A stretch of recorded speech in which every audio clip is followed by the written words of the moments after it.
Hey, so I see you want to get into Attack on Titan. Well, let me help you out with that. The animation is pretty good. Season 4 uses a bit more CG than the earlier season, so if that bothers you, I mean, just don't let it get to your head. But it's good all things considered. Wait, what? Wait, you want to read it? Well, are you sure you want to read it, man? I mean, come on. Why would you do that, man? Jesus. Look, I like anime and manga. To me, it's the best of both worlds. But could I recommend you one over the other? These days, not really. With anime, you got filler, so that's one downside. But with manga, you have this. What the fuck is happening? For Christ's sake, you've lost the bloody plot. Not knocking the authors of these manga at all, by the way, but kudos to the animators for understanding what the fuck is happening. All right, let's get serious. For manga people, the reason you want to read manga is because you don't have filler, it's quicker. I'm looking at you, Naruto, and for the most part, the artwork is stellar. The authors are having fun using expressive styles to demonstrate a scene.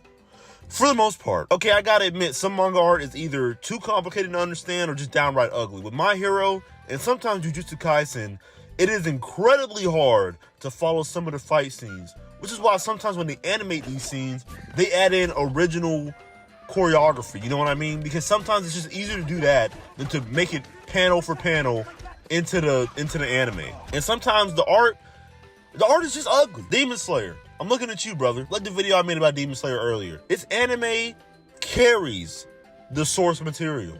We know whatever the scene is, the studio is going to deliver. And thank God for it, because some of the paneling is downright awful. I'm no Toriyama, okay? My understanding of the art paneling is far from his. But would it kill you to make a few dynamic angles? Naruto is a terrific manga in terms of the art. He has many 2-page spreads, tons of dynamic shots, and every hit from a character, you feel the impact through the art. It's incredible that he did this on a weekly basis. Manga can be used to draw very visually interesting scenes that cannot be replicated in animation. There's just no way to recreate this into that.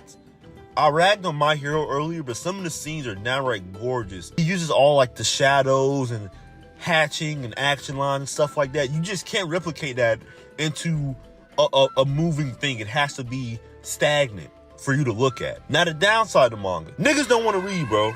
Now I know you might be like, bro, you for real? And yes, bro, I am dead ass. The argument is, why would I read it when I can see people act it out and, move? And, you can't really argue with that. It's not a whole lot there to dispute because it's all downright the preferences, right? And sometimes manga art is sometimes saved by the anime. With Naruto, the first few arcs almost completely reworked all of Kishimoto's OG designs for a more cookie-cutter look, for lack of better words. Kishimoto's OG designs were a lot more rugged looking, so to speak. And in fact, Kishimoto started to replicate the anime's art design for a more consistent look. And I will say he did a damn good job. Now that we understand the ups and downs of manga, let's go over to anime. It moves, all right? That's why you want to watch anime. But for real, anime adaptations are never going to be one for one or perfect with the source. That's why they're called adapts. Many of your favorite scenes from anime are sometimes not even in the source material. Shikamaru crying to his dad, for example, not in the manga. Gohan going Super Saiyan 2 in the time chamber, that's not in the manga. Yuji and Toto giving Nanami a case of the beats. It's in the manga, bro, but look at this. This is insanity. Like, why did y'all do all this? Not even just those scenes, but they can also make you feel a type of way too. The voice acting can be pretty damn good on top of the soundtrack. They even use speechless sometimes. Okay, that's all the pros. Now to the bad. Some of the animation is not okay. Animators work hard and are very much not cared for by the industry they serve. So that leads to very subpar, disappointing, or downright awful animations or executions in their adaptations.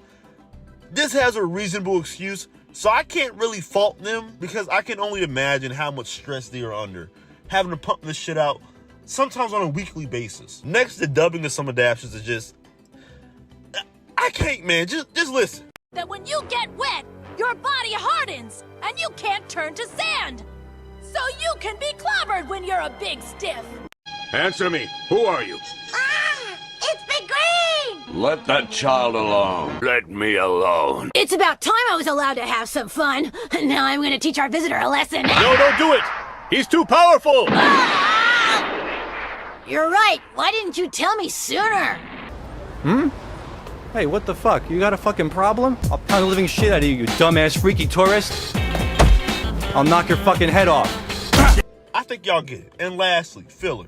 The greatest war crime of all time. Basically to pad out the runtime of a show and not be on the heels of the manga.